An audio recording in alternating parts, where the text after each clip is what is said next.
Praise be to God. தேவனுக்கு ஸ்தோத்திரம் உண்டாவதாக. தேவனுக்கு ஸ்தோத்திரம் கலுகுனுகாக. For the meditation tonight, let us all open our Bibles to the book of Psalm 110. இந்த மாலை நேர தியானத்திற்காக நம்முடைய வேதாகமத்தை திறந்து சங்கீதம் 110 நாம் திறப்போமாக. ఈ యొక్క సాయంకాల సమయమందు మన యొక్క ధ్యానార్థమై మన యొక్క గ్రంథమును 110వ కీర్తన వైపుగా త్రిప్పుకొందము. Psalm 110 verses 1 and 2. சங்கீதம் 110 முதல் 2 வசனங்கள். 110వ కీర్తన మొదటి 2 వాక్యములు. கர்த்தர் என் ஆண்டவரை நோக்கி, நான் உம்முடைய சத்துருக்களை உமக்கு பாதபடியாக்கி போடும் வரைக்கும் நீர் என்னுடைய வலது பார்சத்தில் உட்காரும் என்றார். கர்த்தர் சீயோனிலிருந்து மது வல்லமையின் செங்கோலை அனுப்புவார். நீர் உம்முடைய சத்துருக்களின் நடுவே ஆளுகை செய்யும். The Lord said unto my Lord, sit thou at my right hand until I make thine enemies thy footstool. The Lord shall send the rod of thy strength out of Zion. Rule thou in the midst of thine enemies. ప్రభువు నా ప్రభువుతో సెలవిచ్చిన వాక్కు, నేను నీ శత్రువులను నీ పాదములకు పీఠముగా చేయి వరకు నా కుడిపార్శ్వమున కూర్చుండుము. యెహోవా నీ పరిపాలన దండమును సియోనులో నుండి సాగజేయుచున్నాడు. నీ శత్రువుల మధ్యను నీవు పరిపాలన చేయుము. Praise be to God. தேவனுக்கு ஸ்தோத்திரம் உண்டாவதாக. దేవునికి స్తోత్రం కలుగునుగాక. First of all, these scriptures speak about the life of the Lord Jesus Christ. முதலாவதாக இந்த வேத பகுதியானது கர்த்தராகிய இயேசு கிறிஸ்துவினுடைய ஜீவியத்தை குறித்து அது பேசுகிறது. మొదటగా ఈ యొక్క వాక్య భాగం అనున్నది ప్రభువైన యేసు క్రీస్తు యొక్క జీవితమును బయలుపరచుచున్నది. God the Father said unto the Lord Jesus Christ, sit down at my right hand until I make thine enemies a footstool. கர்த்தர் என் ஆண்டவரை நோக்கி, நான் உம்முடைய சத்துருக்களை உமக்கு பாதபடியாக்கி போடும் வரைக்கும் நீர் என்னுடைய வலது பார்சத்தில் உட்காரும் என்றார். ప్రభువు నా ప్రభువుతో సెలవిచ్చిన వాక్కు, నేను నీ శత్రువులను నీ పాదములకు పీఠముగా చేయు వరకు నా కుడి పార్శ్వమున కూర్చుండుము. The entire humanity became enemies to God when man disobeyed the voice of God and went away from his presence.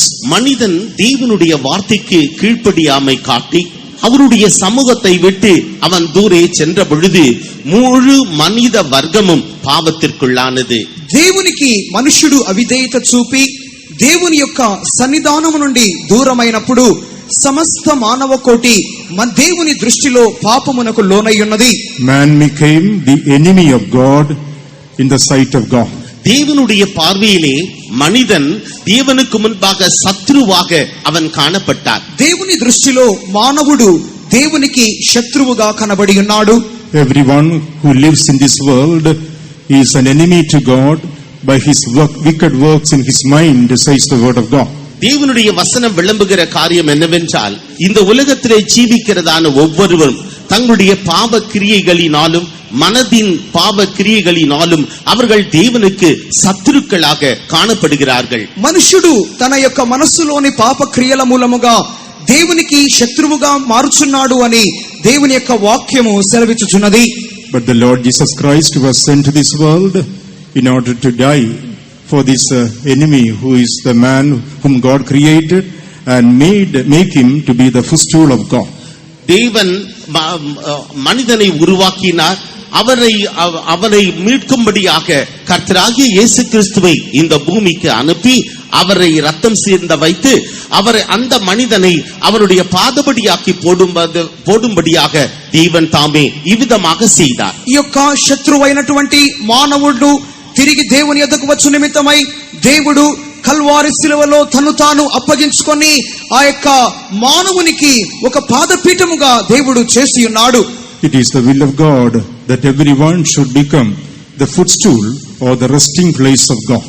ஒவ்வொருவரும் தேவனுக்கு பாதபடியாகவும் தேவனுக்கு இளைப்பாறுகிற ஸ்தலமாகவும் இருக்க வேண்டும் என்பதுதான் அவருடைய சித்தமாக காணப்படுகிறது. ప్రతి ఒక్కరూ దేవునికి పాదపీఠముగాను ఆయన విశ్రమించు స్థానముగాను ఉండుటయే దేవుని యొక్క చిత్తమై ఉన్నది. In verse 2 we read, the Lord shall send the rod of thy strength out of Zion, rule thou in the midst of thine enemies. இரண்டாவது வசனத்திலே சொல்லப்பட்டிருக்கிறது, கர்த்தர் சீயோனிலிருந்து உமது வல்லமையின் செங்கோலை அனுப்புவார், நீர் உம்முடைய சத்துருக்களின் நடுவே ஆளுகை செய்யும். రెండవ వాక్యములో యెహోవా నీ పరిపాలన దండమును సియోనులో నుండి సాగచేయుచున్నాడు, నీ శత్రువుల మధ్యను నీవు పరిపాలన చేయుము. God is sending the rod of his strength out of Zion so that the Lord is able to rule in the midst of all the enemies. தேவன் தாமே வல்லமையின் செங்கோலை அவர் அனுப்புகிறார், அதன் மூலமாக அவருடைய சத்துருக்களின் மத்தியிலே ஆளுகை செய்யும்படியாக. శత్రువుల మధ్యలో పరిపాలన చేయు నిమిత్తమై దేవుడు సియోనులో నుండి పరిపాలనా దండమును సాగింప చేయుచున్నాడు. Praise be to God. தேவனுக்கு ஸ்தோத்திரம் உண்டாவதாக. దేవునికి స్తోత్రం కలుగును గాక.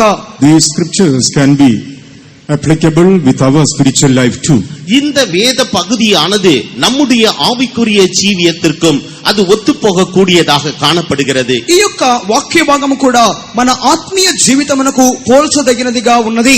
We who are the enemies in the sight of God by sinful deeds, we should become his footstool and resting place.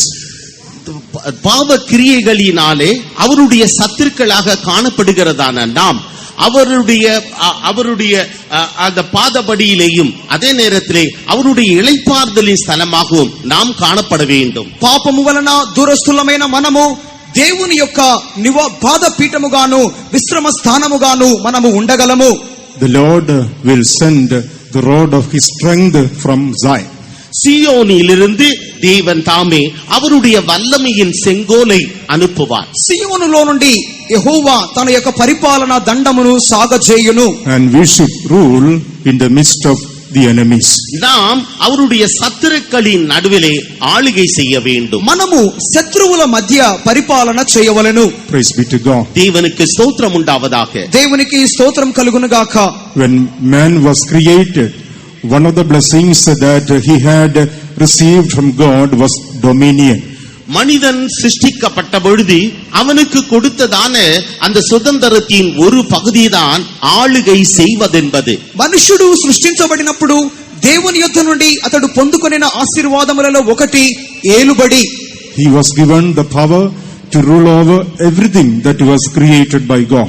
தேவனாலே சிருஷ்டிக்கப்பட்டதான அனைத்தையும் ஆளுகை செய்யும்படியாக அவனுக்கு அதிகாரம் கொடுக்கப்பட்டது. దేవుని మూలముగా కలుగజేయబడిన సమస్తమును ఏలుబడి చేయు నిమిత్తమై అతనికి ఏలుబడి ఇవ్వబడి ఉన్నది.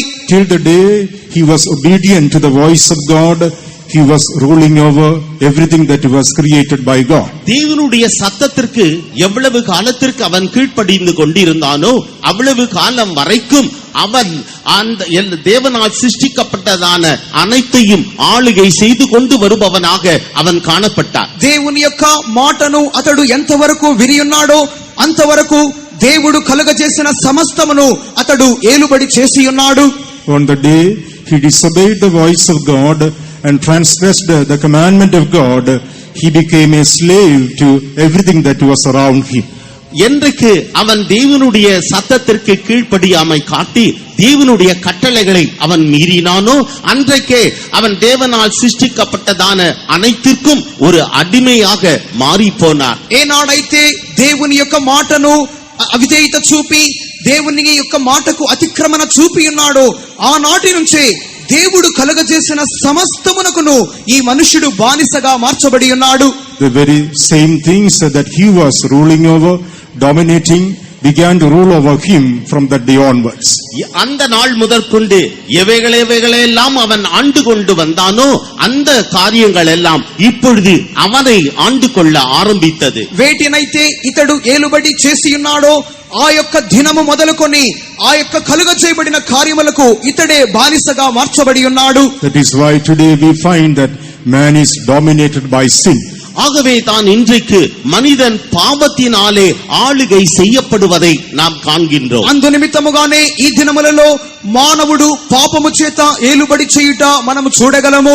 Man is dominated by so many evil habits அநேக பொல்லாத பழக்க வழக்கங்களினாலே மனிதன் ஆளுகை செய்யப்படுகின்றார். అనేకమైన దుష్ట అలవాట్ల మూలముగా అతడు ఏలుబడి చేయబడుచున్నాడు. Man is dominated by so many other things that we see around in this world. இந்த உலகத்திலே நாம் காணுகின்ற, நம்மை சுற்றிலும் காணுகின்ற அநேக பொல்லாத காரியங்களினாலே மனிதன் ஆளுகை செய்யப்படுகின்றார். ఈ లోకములో మనము చూచుచున్న అనేకమైన కార్యముల మూలముగా అతడు ఏలుబడి చేయబడుచున్నాడు.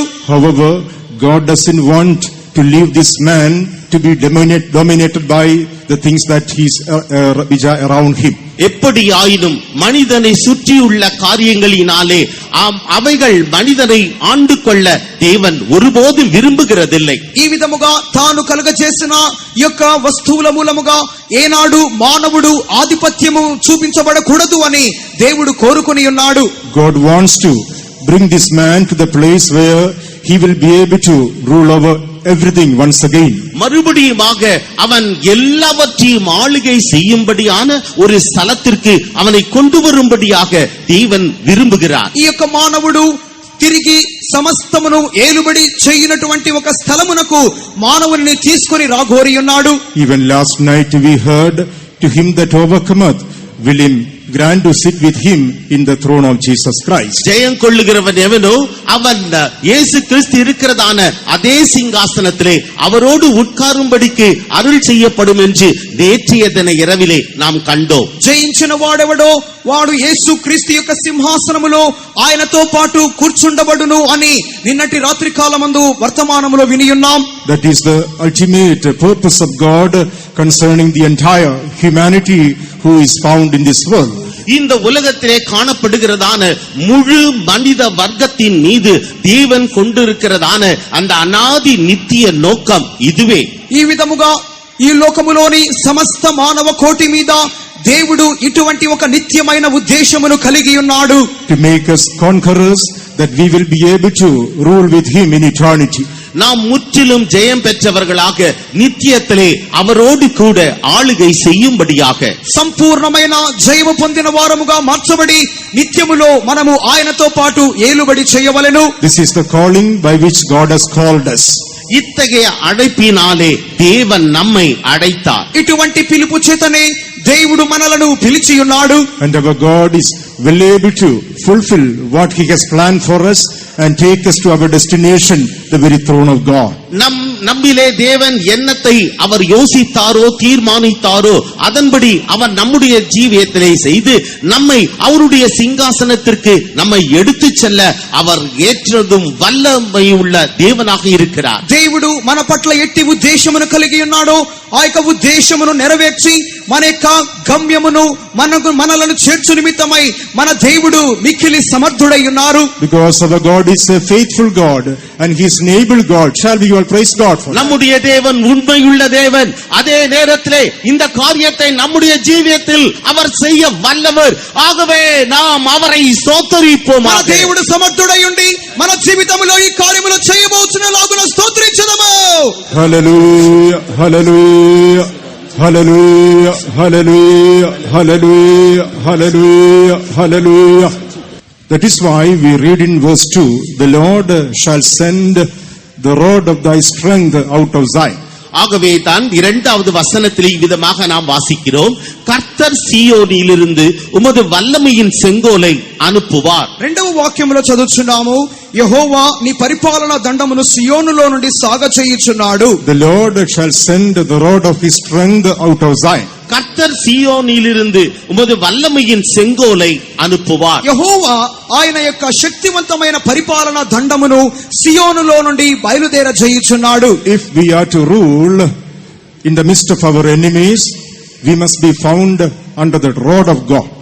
நாம் சத்துருக்களின் மத்தியிலே ஆளுகை செய்ய வேண்டும் என்றால் நாம் இந்த கோலுக்கின் கீழே நாம் காணப்பட வேண்டும். మన శత్రువుల మధ్యలో ఉండి మనము వారిని ఏలుబడి చేయాలి అన్నట్లయితే ఈ యొక్క పరిపాలన దండము కింద మనము ఉండాలి.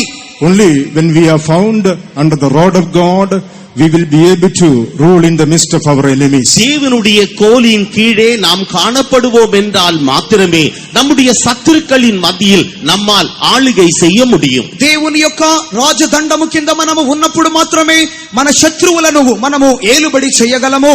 As we go through the word of God, we are able to see various experiences connected to the rod of God. தேவனுடைய கோலை குறித்து நாம் படிக்கின்ற பொழுது நாம் தேவனுடைய வசனத்தை கவனிக்கின்ற நேரத்திலே இந்த தேவனுடைய கோலோடு சம்பந்தப்பட்ட அநேக காரியங்களை நாம் காணலாம். దేవుని యొక్క వాక్యమును మనం చదువుతూ ఉండగా ఈ యొక్క దేవుని యొక్క పరిపాలన దండమును అనే యొక్క అనుభవమును గురించి దేవుని వాక్యములో అనేక చోట్ల చెప్పబడి ఉన్నది. In order to rule in the midst of our enemies, நம்முடைய சத்துருக்களின் மத்தியில் நாம் ஆளுகை செய்யும்படியாக మన శత్రువుల మధ్యలో మనము పరిపాలన చేయు నిమిత్తమై we need to make these experiences in our spiritual life. இத்தகைய அனுபவங்களை நம்முடைய ஆவிக்குரிய ஜீவியத்தில் நமதாக்கி கொள்ள வேண்டும். ఇటువంటి ఆత్మీయ అనుభవములను మన ఆత్మీయ జీవితములో మన వశము చేసుకొనాలి. Sin is our enemy.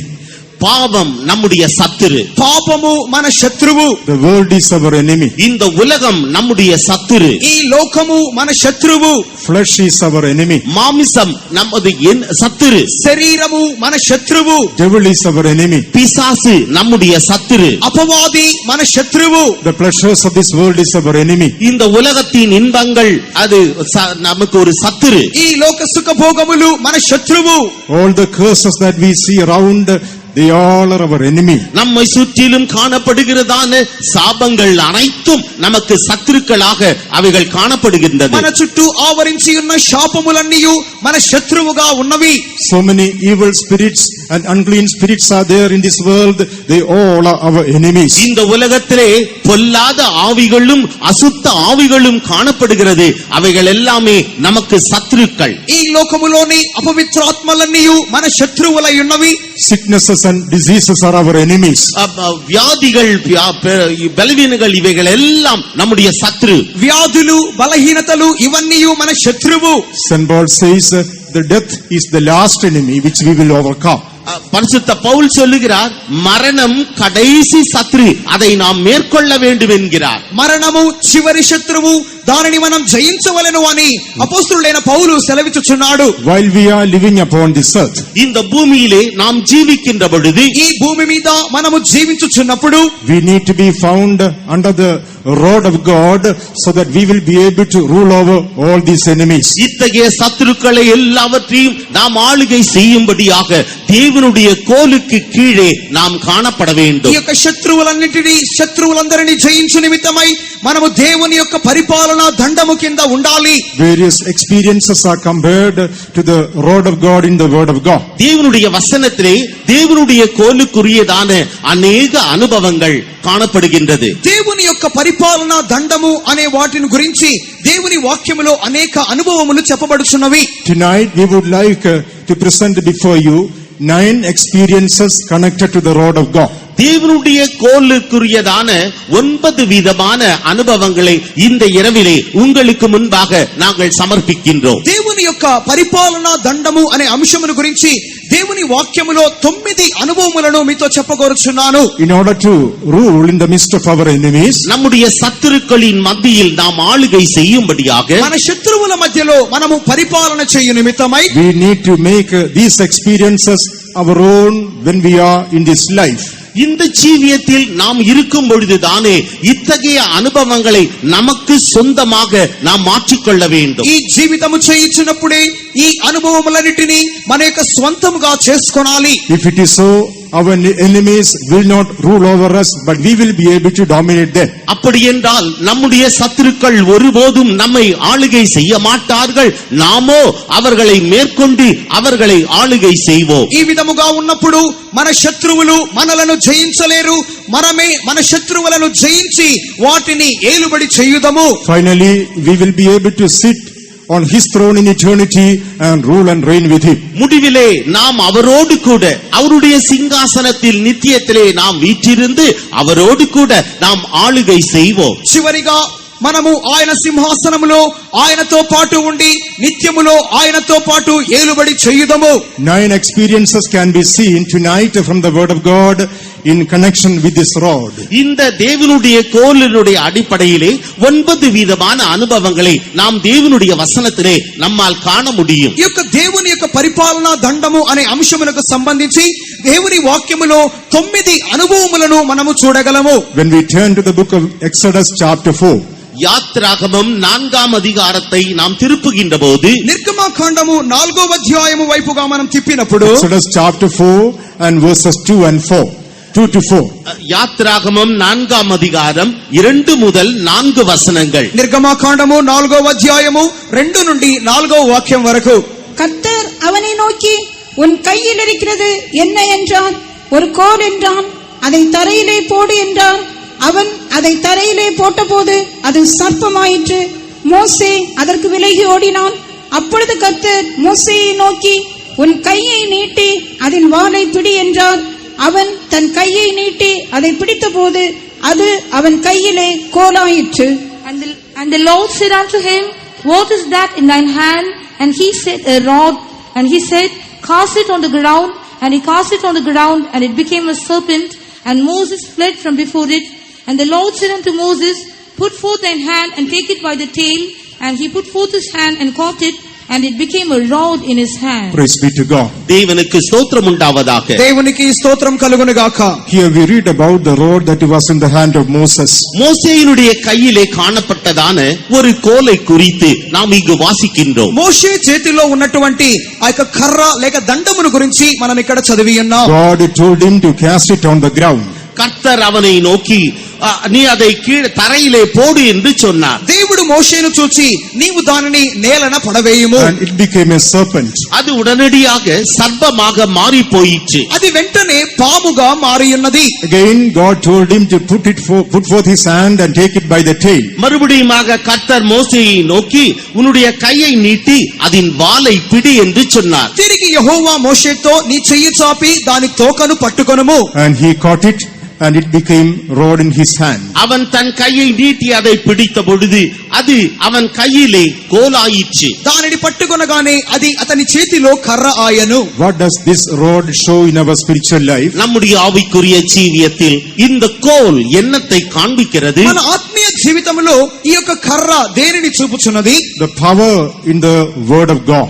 தேவனுடைய வசனத்தில் காணப்படுகிறதான வல்லமை, దేవుని యొక్క వాక్యములో కనపడునటువంటి శక్తి. The power in the voice of God. தேவனுடைய சத்தத்தில் காணப்படுகிறதான வல்லமை, దేవుని యొక్క స్వరములో కనపడుచున్నటువంటి శక్తి. The power in the command of God. தேவனுடைய கட்டளையில் காணப்படுகிறதான வல்லமை, దేవుని యొక్క ఆజ్ఞలలో కనపడునటువంటి శక్తి. When God speaks something, if we are willing to obey, we will be able to find a deliverance in our life. தேவன் ஒரு காரியத்தை பேசுகின்ற பொழுது அந்த காரியத்திற்கு மனப்பூர்வமாக நாம் கீழ்ப்படிவோம் என்றால் அதிலே ஒரு வல்லமை காணப்படும், நமக்குள்ளே விடுதலை உண்டாகும். దేవుడు మనతో ఒక కార్యము మాట్లాడినప్పుడు ఆ యొక్క కార్యము చొప్పున మనము దేవునికి లోబడినట్లయితే ఆ కార్యములో నుండి మనకు విడుదల కలుగును. This rod brought deliverance to the children of Israel and judgment to the disobedient Egyptians. இந்த கோலானது இஸ்ரவேல் புத்திரருக்கு விடுதலையும் கீழ்ப்படியாத அந்த எகிப்தியருக்கு தண்டனையும் தந்தது. ఈ యొక్క మోషే చేతిలోని కర్ర అనున్నది ఐగుప్తు యొక్క ఇశ్రాయేలీలకు విడుదలను ఐగుప్తీయులకు శిక్షను ఇచ్చి ఉన్నది. Through the miracles and wonders that were performed through this rod, the children of Israel were delivered from the land of Egypt. இந்த கோலின் மூலமாக அற்புதங்கள் அடையாளங்கள் நடப்பிக்கப்பட்டது. அதன் நிமித்தமாக இஸ்ரவேலர் எகிப்து தேசத்திலிருந்து அவர்கள் விடுதலை ஆனார்கள். ఈ యొక్క కర్ర మూలముగానే ఐగుప్తు దేశములో అద్భుతములను సూచక క్రియలను జరిగి ఉన్నవి. ఇదే కర్ర చేత ఐగుప్తు దేశములో నుండి ఇశ్రాయేలీలు విడుదల పొంది ఉన్నారు. At the same time, through this rod, so many judgments were brought upon the children of Egyptians, those who disobeyed the voice of God. அதே நேரத்திலே தேவனுடைய வார்த்தைக்கு கீழ்ப்படிய மறுத்ததான எகிப்து ஜனங்களின் மீது அநேக வாதைகள் இதே கோலினாலே அது நடப்பிக்கப்பட்டது. అదే సమయములో దేవుని యొక్క మాటకు హృదయమును కఠినపరుచుకొనినటువంటి ఐగుప్తీయులకు ఈ యొక్క ఇదే కర్రనున్నది వారికి నాశనమును తీసుకొని వచ్చి ఉన్నది. Yes, there is power in the word of God. தேவனுடைய வார்த்தையிலே வல்லமை உண்டு. దేవుని యొక్క మాటలో శక్తి ఉన్నది. There is power in the command of God. தேவனுடைய கட்டளையிலே வல்லமை உண்டு. దేవుని ఆజ్ఞలో శక్తి ఉన్నది. Those who believe his word, they will be able to receive deliverance, and those who disbelieve, it will be judgment for them. எவர் தேவனுடைய வார்த்தைகளை விசுவாசிக்கிறார்களோ அவர்களுக்கு விடுதலையும், எவர் தேவனுடைய வார்த்தைக்கு அவர்கள் అవిశ్వాసిகளாய் కాణப்படுகிறார்களో அவர்களுக்கு దండనயும் உண்டு. ఎవరైతే ఈ మాటను విశ్వసించుచున్నారో వారికి విడుదలను, ఎవరైతే ఈ మాట పట్ల అవిశ్వాసము చూపుచున్నారో వారికి న్యాయ విధి శిక్షను కలిగించును. That is why in 1 Corinthians chapter 1 when we read, ஆகவே முதலாம் கொரிந்தியர் 18 அதிகாரத்திலே நாம் வாசிக்கின்றோம். మొదటి కొరింథీయులు మొదటి అధ్యాయములో మనం చదువుచున్నప్పుడు 1 Corinthians chapter 1 and in the 18th verse it is written, for the preaching of the cross is to them that perish foolishness, but unto us which are saved it is the power of God. முதலாம் கொரிந்தியர் முதலாம் அதிகாரம் 18வது வசனத்திலே நாம் வாசிக்கிறோம், சிலுவையை பற்றிய உபதேசம் கெட்டு போகிறவர்களுக்கு பைத்தியமாயிருக்கிறது, ரட்சிக்கப்படுகிற நமக்கோ அது தேவ బలనాயிருக்கிறது. మొదటి కొరింథీ మొదటి అధ్యాయము 18వ వాక్యములో సిలువను గూర్చిన వార్త నశించుచున్న వారికి వెర్రితనము గాని రక్షింపబడుచున్న మనకు దేవుని శక్తి. There is power in the preaching of the gospel. సువిశేషத்தை ప్రసంగిపదిలే அதில் ஒரு வல்லமை காணப்படுகிறது. సువార్తను ప్రకటించుటలో ఒక శక్తి కనబడుచున్నది. There is power in the preaching of the cross of Jesus Christ. கர்த்தராகிய இயேசு கிறிஸ்துவின் சிலுவையை குறித்து பிரசங்கிப்பதிலே ஒரு வல்லமை காணப்படுகிறது. ప్రభువైన యేసు క్రీస్తు యొక్క సిలువను గురించి ప్రసంగించుటలో ఒక శక్తి కనబడుచున్నది. Those who believe that word, it is power to salvation. அதை విశ్వాసిப்பவர்களுக்கு ரட்சிப்பின் வல்லமையாக அது காணப்படுகிறது. నమ్ముచున్న వారికి రక్షించు నిమిత్తమై అది దేవుని శక్తి అయి ఉన్నది. But to those who perish, it is a foolishness unto them.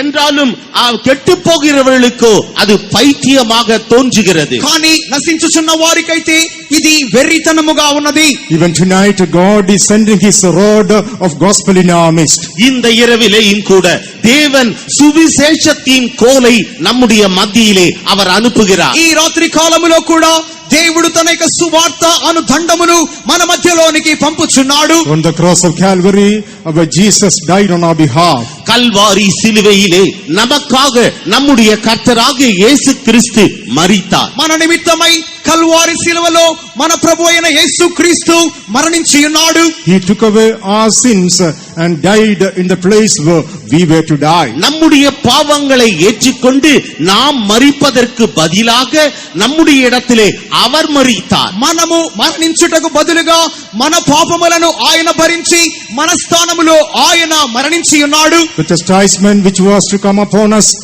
came upon Jesus. நம் மீது வர வேண்டியதான அத்தனை சிட்சைகளும் அவர் மீது வந்தது. మన శిక్షా విధి ఆయన మీద మోపబడెను. When we believe this word of God, it becomes a power in our life. இந்த தேவனுடைய வசனத்தை நாம் விசுவாசிக்கின்ற பொழுது அது நம்முடைய ஜீவியத்தில் வல்லமையாக விளங்குகிறது. ఈ దేవుని యొక్క మాటను మనము విశ్వసించినప్పుడు అది మన జీవితములో దేవుని శక్తిగా బయలుపడుచున్నది. When we believe the death of the Lord Jesus Christ on the cross of Calvary, which he did on our behalf, it becomes a power in our life. நம்முடைய ஜீவியத்திலே நமக்கு பதிலாக கர்த்தராகிய இயேசு கிறிஸ்து கல்வாரி சிலுவையிலே மரித்தார் என்று நாம் விசுவாசிக்கின்ற பொழுது அது நம்முடைய ஜீவியத்தில் வல்லமையாக காணப்படுகிறது. మన పక్షముగా కల్వారి శిలువలో ప్రభువైన యేసు క్రీస్తు చేసిన సమస్తమైన కార్యములను మనము విశ్వసించినప్పుడు మన జీవితములో అది దేవుని శక్తిగా కనపడుచున్నది. Dear friend, Jesus died for you on the cross. பிரியமான நண்பரே, கல்வாரி சிலுவையிலே கர்த்தராகிய இயேசு கிறிஸ்து உனக்காக அவர் மரித்தார். ప్రియమైన స్నేహితుడా, కల్వారి శిలువలో ప్రభువైన యేసుక్రీస్తు నీ నిమిత్తమై మరణించి ఉన్నాడు. He died to set you free from your sinful life. உன்னுடைய பாவ ஜீவியத்திலிருந்து உன்னை விடுதலை ஆக்கும்படியாக அவர் மரித்தார். నీ పాప జీవితములో నుండి నిన్ను విడిపించు నిమిత్తమై ఆయన మరణించి ఉన్నాడు. He died to give you peace and joy. உனக்கு சமாதானத்தையும் சந்தோஷத்தையும் அருள் செய்யும்படியாக அவர் உனக்காக மரித்தார். సమాధాన సంతోషములు నీకు ఇచ్చు నిమిత్తమై ఆయన నీ కొరకు మరణించి ఉన్నాడు. He died to set you free from sin and to give you peace and rest and satisfaction. உன்னுடைய பாவ ஜீவியத்திலிருந்து உன்னை விடுதலை ஆக்கி உனக்கு சமாதானத்தையும் இளைப்பாறுதலையும் திருப்தியுள்ள ஜீவியத்தையும் அளிக்கும்படியாக அவரே உனக்கு பதிலாக மரித்தார். నీ పాపములో నుండి నిన్ను విడుదల చేసి నీకు సమాధాన సంతోషము విశ్రాంతియు సంపూర్ణమైన తృప్తియు ఇచ్చు నిమిత్తమై నీ నిమిత్తముగా ఆయన మరణించి ఉన్నాడు. Today, if you believe the preaching of the cross of Calvary, it becomes power in your life and you can be saved.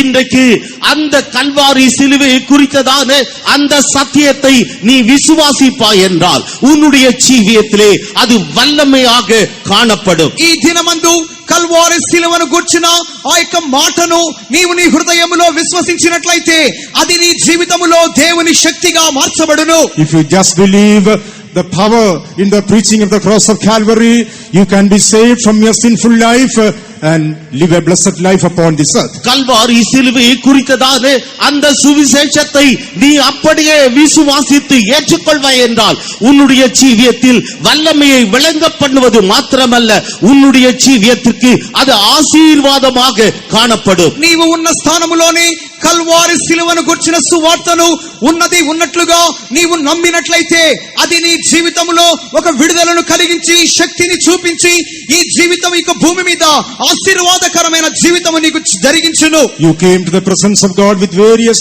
burdens and cares and anxieties in your heart. உன்னுடைய இருதயத்திற்குள்ளாக அநேக பாரத்தோடு கவலைகளோடு எதிர்பார்ப்போடு நீ கர்த்தருடைய சன்னிதானத்திற்கு இன்றைக்கு நீ வந்திருக்கின்றாய். నీ జీవితములో అనేకమైన పోరాటములు సమస్యలు శోధనలతో ఈ రాత్రి కాలమందు దేవుని సన్నిధానమునకు నీవు వచ్చి ఉండవచ్చును. You may be thinking in your heart, won't you be anybody to deliver me from this wretched state? இத்தகையதான நிர்பந்தமான நிலவரத்திலிருந்து என்னை யாராகிலும் விடுதலையாக்க மாட்டார்களா என்கிறதான எதிர்பார்ப்போடு நீ அவருடைய சன்னிதானத்திற்கு வந்திருக்கின்றாய். ఇట్టి దౌర్భాగ్యమైన స్థితిలో నుండి నన్ను ఎవరైనాను విడిపించగలరా అని ఒక ఎదురు చూపుతో నీవు ఇక్కడికి వచ్చి ఉండవచ్చును. Tonight we are recommending Jesus in your life. இன்றைக்கு இந்த இரவில் தானே கர்த்தராகிய இயேசு கிறிஸ்துவை உன்னுடைய ஜீவியத்திற்கு நாங்கள் அறிமுகம் செய்து வைக்கின்றோம். ఈ రాత్రి కాలమందు నీ యొక్క జీవితమునకు ప్రభువైన యేసు క్రీస్తును పరిచయం చేయుచున్నాము. Jesus died for your sins and my sins on the cross of Calvary. Kalvari சிலுவையிலே உன்னுடைய பாவத்திற்காகவும் என்னுடைய பாவத்திற்காகவும் அவர் மரித்தார். నీ పాపము నిమిత్తమును నా పాపము నిమిత్తమును కల్వారి శిలువలో యేసు క్రీస్తు మరణించి ఉన్నారు. He was buried according to the word of God. தேவனுடைய வசனத்திற்கு ஏற்ற வண்ணமாக அவர் அடக்கம் பண்ணப்பட்டார். దేవుని యొక్క వాక్యానుసారముగా ఆయన పాతి పెట్టబడి ఉన్నాడు. But on the third day Jesus rose again victoriously. என்றாலும் மூன்றாம் நாளிலோ ஜெயகரமாக கர்த்தராகிய இயேசு கிறிஸ்து உயிர்த்தெழுந்தார். ఆయనను మూడవ దినమందు యేసు క్రీస్తు జయవీరుడై ఆయన తిరిగి లేచి ఉన్నాడు. Defeating all the powers of death and darkness, our Jesus was resurrected.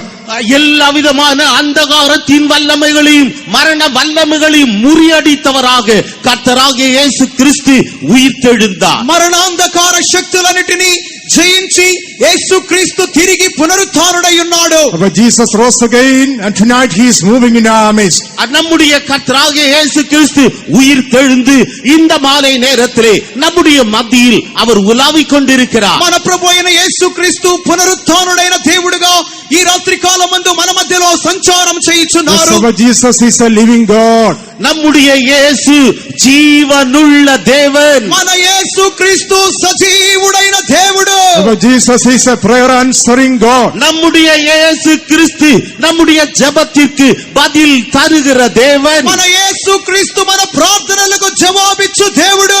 This Jesus can see your tears, dear friend. பிரியமான நண்பரே, இந்த இயேசு உன்னுடைய கண்ணீரை காண்பவராக இருக்கிறார். ఈ యేసు క్రీస్తు ప్రియ స్నేహితుడా, నీ కన్నీళ్లను చూచు దేవుడై ఉన్నాడు. This Jesus is able to hear your cry. இந்த இயேசு கிறிஸ்து உன்னுடைய அழுகையின் சத்தத்தை கேட்க கூடியவராக இருக்கிறார். నీ యొక్క ఏడుపు స్వరమును ఈ యేసుక్రీస్తు విను దేవుడై ఉన్నారు. Jesus is able to solve all your problems. உன்னுடைய பிரச்சனைகள் எல்லாவற்றையும் இந்த இயேசு கிறிஸ்து தீர்க்க கூடியவராக இருக்கிறார். ఈ యేసుక్రీస్తు నీ సమస్త సమస్యలన్నిటినీ తీర్చు దేవుడై ఉన్నారు. Tonight, if you come to Jesus as you are, இந்த இரவில் தானே நீ இருக்கிற வண்ணமாகவே இந்த இயேசு கிறிஸ்து வண்டை நீ வருவாய் என்றால், ఈ రాత్రి కాలమందు నీవు ఉన్నది ఉన్నట్లుగానే యేసుక్రీస్తు యొద్దకు తిరిగి వచ్చినట్లయితే, if you call upon the name of Jesus and ask him to forgive your sins, இயேசு கிறிஸ்துவின் நாமத்தை பெயர் சொல்லி அழைத்து உன்னுடைய பாவங்களை மன்னிக்கும்படியாக அவரிடத்தில் வேண்டிக் கொள்வாய் என்றால், యేసుక్రీస్తు నామము వైపుగా తేరి చూచి మొర్రపెట్టి నీ పాపములను క్షమించుమని ఆయనను బ్రతిమలాడినట్లయితే, there is power in his blood to cleanse you and to make you his child. உன்னை கழுவும்படியாக அவரை போல் உன்னை மாற்றும்படியாக அவருடைய ரத்தத்திற்கு வல்லமை உண்டு. నీ ప్రతి పాపమును కడిగి నిన్ను శుద్ధి చేసి ఆయన బిడ్డగా నిన్ను మార్చు శక్తివంతమైన There రక్తమై is ఉన్నది. power in his blood to wash you and cleanse you to make you his child. உன்னை கழுவும்படியாக உன்னை சுத்திகரிக்கும்படியாக அவரை போல உன்னை மாற்றும்படியாக அவருடைய ரத்தத்திற்கு வல்லமை உண்டு. నిన్ను కడిగి నిన్ను శుద్ధి చేసి ఆయన వలె నిన్ను మార్చు నిమిత్తమై ఆయన యొక్క రక్తమునకు శక్తి ఉన్నది. Oh, there is power in the preaching of the cross. சிலுவையை குறித்ததான அந்த பிரசங்கத்திலே ஒரு வல்லமை உண்டு. సిలువను గూర్చిన వర్తమానములో శక్తి ఉన్నది. Therefore, believe the gospel of the Lord Jesus Christ tonight. ஆகவே இந்த இரவில் தானே கர்த்தராகிய இயேசு கிறிஸ்துவினுடைய அந்த சுவிசேஷத்திலே நீ விசுவாசம் வைப்பாயாக. ఈ రాత్రి కాలమందే నీవు ప్రభు అయిన యేసు క్రీస్తును గూర్చిన సిలువ సువార్తలో విశ్వాసము చూపుదు గాక. Surrender your life and come under this rod. நீ உன்னுடைய ஜீவியத்தை முற்றிலுமாக ஒப்படைத்து இந்த கோலின் கீழே நீ வருவாயாக. నీ జీవితమును సంపూర్ణముగా సమర్పించి ఈ పరిపాలన దండము కిందకు నీవు రమ్ము. You may be able to rule in the midst of all the enemies. உன்னுடைய சத்துருக்கள் மத்தியிலே உன்னால் அப்பொழுது ஆளுகை செய்ய முடியும். నీ శత్రువుల మధ్యలో అప్పుడు నీవు ఏలుబడి చేయుదువు. There is power in the command of God. தேவனுடைய கட்டளையிலே வல்லமை உண்டு. దేవుని యొక్క ఆజ్ఞలో శక్తి కలదు. What is God commanding? தேவன் என்னத்தை அவர் கட்டளையிடுகிறார்? దేవుడు వేటిని ఆజ్ఞాపించుచున్నాడు? In Acts of the Apostles chapter 17 when we read, அப்போஸ்தலர் நடபடிகள் 17ஆம் அதிகாரத்தை நாம் வாசிக்கின்ற பொழுது, అపోస్తలుల కార్యములు 17వ అధ్యాయమును మనం చూచినప్పుడు, Acts chapter 17 and verse 33:0 we read, அப்போஸ்தலர் நடபடிகள் 17ஆம் அதிகாரம் 30வது வசனத்தை நாம் வாசிக்கின்ற பொழுது, అపోస్తలుల కార్యములు 17వ అధ్యాయము 30వ వాక్యమును మనం చూచినప్పుడు, God is commanding all men everywhere to repent. இப்பொழுது எங்குமுள்ள இப்பொழுதோ மனம் திரும்ப வேண்டும் என்று எங்குமுள்ள மனுஷர் எல்லோருக்கும் கட்டளையிடுகிறார். అందరును అంతటను మారు మనసు పొందవలెనని సమస్త మానవాళికి దేవుడు ఆజ్ఞాపించుచున్నాడు. God is commanding all men everywhere to repent.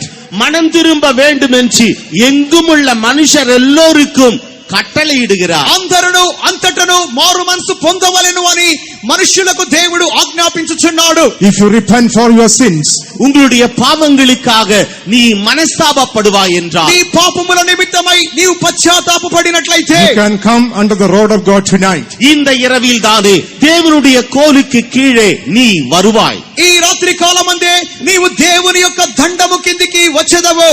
Praise be to God. தேவனுக்கு ஸ்தோத்திரம் உண்டாவதாக. దేవునికి స్తోత్రం కలుగును గాక. The second experience of the Lord we read in the book of Exodus chapter 14. யாத்ராகமம் 14ஆம் அதிகாரத்திலே இந்த தேவனுடைய கோலினுடைய இரண்டாவது அனுபவத்தை நாம் காண்கின்றோம். నిర్గమకాండము 14వ అధ్యాయములో ఈ దేవుని యొక్క పరిపాలన దండమును గుర్చిన రెండవ అనుభవాన్ని మనం చూడగలము. Exodus chapter 15 and verse 16. யாத்ராகமம் 15ஆம் அதிகாரம் 16வது வசனம். నిర్గమకాండము 15వ అధ్యాయము 16వ వాక్యము. நீ உன் கோலை ஓங்கி உன் கையை சமுத்திரத்தின் மேல் நீட்டி சமுத்திரத்தை பிளந்து விடு. அப்பொழுது இஸ்ரவேல் புத்திரர் சமுத்திரத்தின் நடுவாக வெட்டாந்தரையிலே நடந்து போவார்கள். Sorry, 14 verse 16. மன்னிக்கவும், யாத்ராகமம் 14ஆம் அதிகாரம் 16வது வசனம். But thou lift up thy rod and stretch out thine hand over the sea. நீ உன் கோலை ஓங்கி உன் கையை சமுத்திரத்தின் மேல் நீட்டி.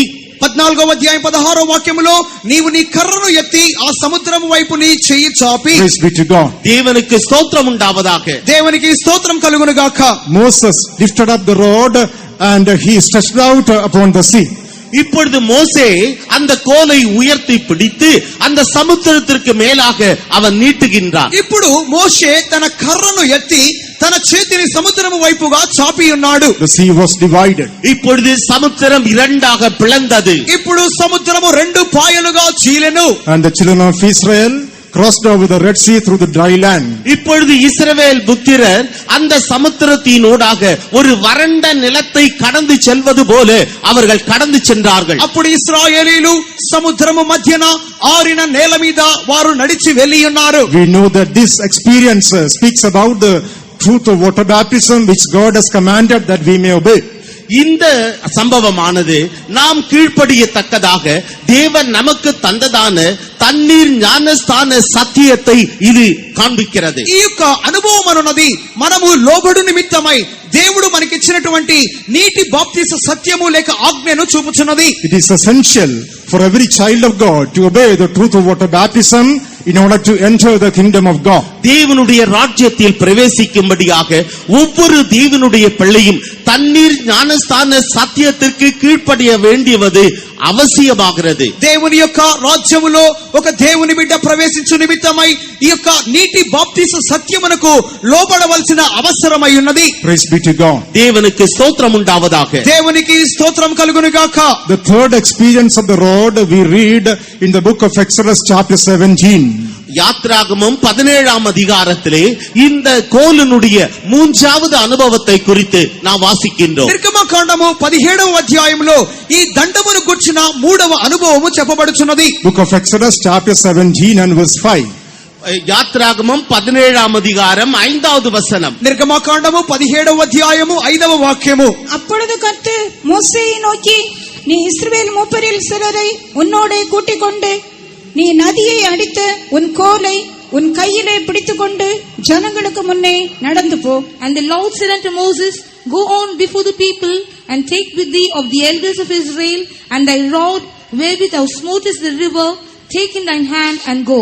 Praise be to God. தேவனுக்கு ஸ்தோத்திரம் உண்டாவதாக. దేవునికి స్తోత్రం కలుగును గాక. These people came to the place called Rephidim. இந்த ஜனங்கள் ரெவிதீம் என்கிறதான அந்த இடத்திற்கு வந்தார்கள். ఈ యొక్క జనులు రెఫీదీమునకు వచ్చి ఉన్నారు. There they didn't have water to drink, they began to thirst. அவர்களுக்கு குடிக்க தண்ணீர் கிடைக்கவில்லை. அப்பொழுது அவர்கள் தாகமாக ఆ இருந்தார்கள். స్థలములో జనులకు త్రాగుటకు నీళ్లు లేనందువలన వారు దప్పికొని ఉన్నారు. God told Moses to take the rod and go before them. இப்பொழுது தேவனாகிய கர்த்தர் மோசேயை நோக்கி, நீ அந்த கோலை எடுத்துக்கொண்டு இந்த ஜனங்களுக்கு முன்பாக போ என்று சொன்னார். అప్పుడు దేవుడు మోషేను చూచి, నీ కర్రను తీసుకొని ఈ జనుల ముందుగా వెళ్ళుము అని చెప్పి ఉన్నాడు. And in verse 6 it is written that God was standing upon the rock in Horeb. 6வது வசனத்திலே சொல்லப்பட்டிருக்கிறது, தேவனாகிய கர்த்தர் அந்த கன்மலையிலே அவனுக்கு முன்பாக நின்றார். 6వ వాక్యములో చెప్పబడుచున్నది, కొండ మీద ఆ యొక్క బండ మీద నేను నీకు నీ ఎదుట నిలబడెదను అని చెప్పబడుచున్నది. He was asked to smite the rock. அப்பொழுது அவன் அந்த கன்மலையை அடிக்கும்படியாக அவனுக்கு சொல்லப்பட்டது. అప్పుడు ఆ బండను కొట్టునట్లుగా అతనికి ఆజ్ఞ ఇవ్వబడి ఉన్నది. We find that there he was able to bring water for the children of Israel.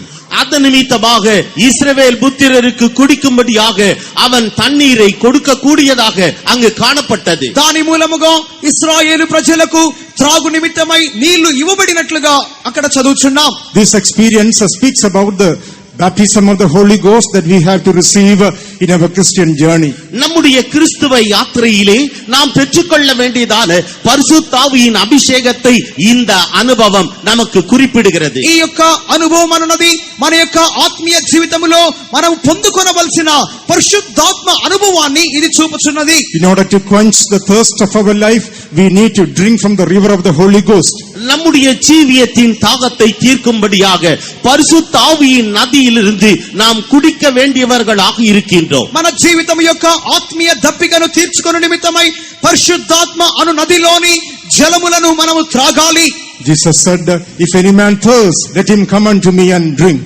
தாகமாயிருந்தால் அவன் என்னிடத்தில் வந்து அவன் இலவசமாக பானம் பண்ண கடவன். యేసుక్రీస్తు చెప్పి ఉన్నాడు, దప్పిగను వాడెవడో నా యొద్దకు వచ్చి వాడు ఉచితముగా నీళ్లను త్రాగనిమ్ము. It is an essential experience that we need to drink from the river of the Holy Ghost to quench our thirst. நம்முடைய தாகத்தை தீர்க்கும்படியாக பரிசுத்த ஆவியின் நதியிலிருந்து நாம் பருக வேண்டுவது நமக்கு மிகவும் இன்றியமையாத ஒன்று.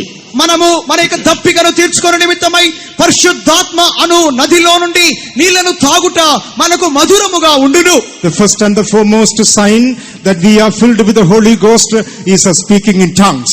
நாம் பரிசுத்த ஆவியின் அபிஷேகத்தை பெற்றுக்கொண்டோம் என்பதற்கு முதல் முழு அடையாளம் என்னவென்றால் அந்நிய பாஷையில் பேசுவதுதான். మనము పరిశుద్ధాత్మను పొందుకొని ఉన్నాము అని చెప్పు నిమిత్తమైన మొట్టమొదటి సూచన అన్య భాషలతో మాట్లాడుటయే. In order to rule in the midst of our enemies.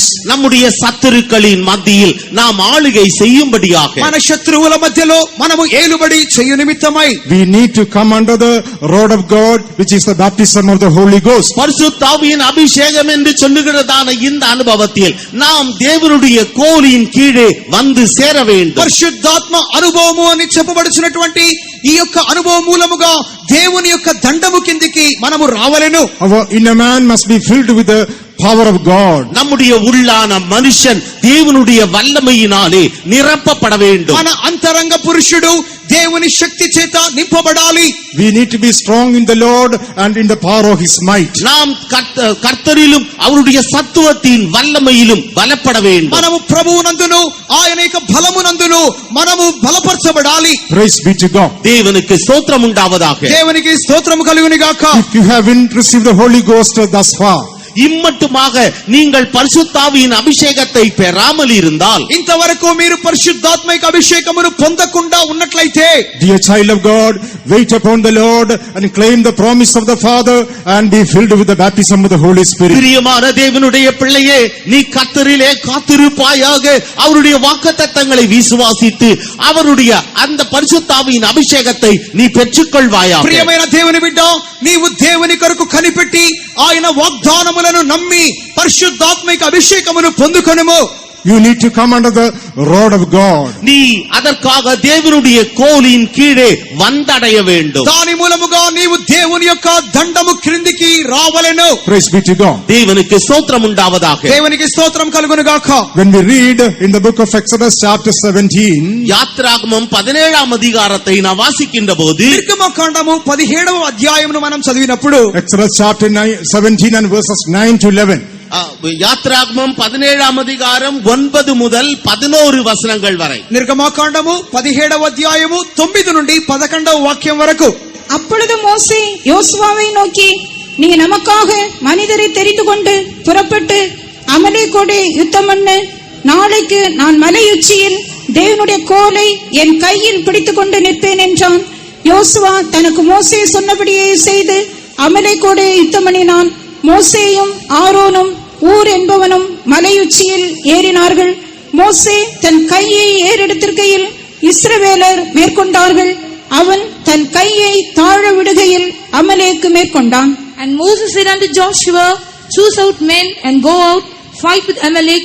Tomorrow I will stand on the top of the hill with the rod of God in my hand. So Joshua did as Moses had said to him and fought with Amalek. And Moses, Aaron and Hur went up to the top of the hill. And it came to pass when Moses held up his hand that Israel prevailed, and when he let down his hand, Amalek prevailed. Praise be to God. தேவனுக்கு ஸ்தோத்திரம் உண்டாவதாக. దేవునికి స్తోత్రం కలుగును గాక. I will stand on the top of the hill with the rod of God in my hand. நான் மலையுச்சியிலே தேவனுடைய கோலை என் கையில் பிடித்துக் கொண்டு நிற்பேன். నేను దేవుని కర్రను చేత పట్టుకొని ఆ కొండ శిఖరము మీద నిలిచెదను. Praise be to God. தேவனுக்கு ஸ்தோத்திரம் உண்டாவதாக. దేవునికి స్తోత్రం కలుగును గాక. When Moses held up his hand, that Israel prevailed. மோசே தன் கையை ஏறெடுத்திருக்கையில் இஸ்ரவேலர் மேற்கொண்டார்கள். మోషే తన చెయ్యిని పైకెత్తినప్పుడు ఇశ్రాయేలీలు గెలిచి ఉన్నారు. What does this rod we speak with our life? இந்த தேவனுடைய கோல் நம்முடைய ஜீவியத்தில் என்னத்தை பேசுகிறது? ఈ దేవుని యొక్క కర్ర అనున్నది మన జీవితములో దేనిని బయలుపరచుచున్నది? It speaks about the prayer life which God has given us.